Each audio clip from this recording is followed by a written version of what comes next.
انا شايف انها اقوى اغنيه لرامي صبري في السنين الاخيره. سنين اخيره، كام سنه تحديدا ما اعرفش، بس اقصد مؤخرا يعني. وممكن عند البعض تكون اقوى اغنيه لرامي صبري بشكل عام، وان هي الاشهر كمان. يعني نقله مهمه، مهم نتكلم عن تفاصيلها. اللي شايل الليله في الاغنيه دي من وجهه نظري هو اللحن، اهم واقوى عنصر. بيتكون من 3 جمل، التلاتة حلوين. بروح كتير اماكن واشوف ناس كتير هي جمله نهاونديه حلوه، والملحوظ فيها بالنسبه لي هي ان فيها نطه. ترام بروح كيت ان حرف واطي وبنعلى، ففيها النطه دي هتتكرر تاني في الجمله الكورد اللي جايه، اللي هي بتقول لك ايه بقى؟ ده انا خصمت الشوارع اللي مشينا فيها عشان يهدى بالي وارتاح من الالم. فدي فكره اللحن بالنسبه لي، بنط وارجع. وتالت جمله بنرجع نهاوند تاني، وليه رغم الكلام ده مفتقدك حياتي مش تمام. نفس قفله الجمله الاولى كانت نهاوند برضو، جيبش سيره عنك في الكلام. بس تالت جمله دي اللي هي اخر جمله في اللحن، الموزع قرر ان هو يستضيف فيها الرق والاكورديون ويخلي مودها شرقي كلاسيكي شويه. انا معاه في النقطه دي، بس مش معاه في انه خلى الوتريات تلعب نفس اللحن اللي بيقوله رامي صبري.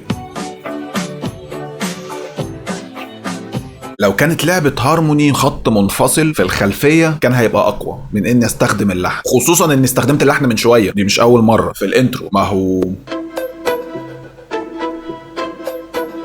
ما ده اللحن. واشوف ناس كتيرة وما بجيبش سيرة، في تغيير يعني بسيط، ولكن هو مقتبس من اللحن. فمش كل شوية اعتمد على اللحن، ما اعتمد على نفسي وعلي على اللحن وعلم على اللحن. ايه المشكله؟ عشان كده انا قلت من شويه اللحن مش بس الاقوى ما بين العناصر، ده هو الاهم، علشان المزيكا اعتمدت عليه اكتر من مره. من الحاجات اللي بتميز الموزع الفنان جلال الحمداوي نوع المقسوم بتاعه مختلف، مش زي المقسوم اللي احنا متعودين عليه من زمان اللي هو بيرقص اكتر. بس انا ما حبيتش نوع المقسوم ده، بحسه مش مالي مركزه زي المقسوم العادي، بس ميزته انه مختلف، يعني بنغير جو. لما يبقى الشاعر هو الملحن زي هنا الفنان عزيز الشافعي، غالبا بيبقى فيه سينك قوي بين الكلام واللحن. زي هنا موضوعنا عن الفراق، موضوع مش جديد اكيد، بس اتعرض بشكل حلو.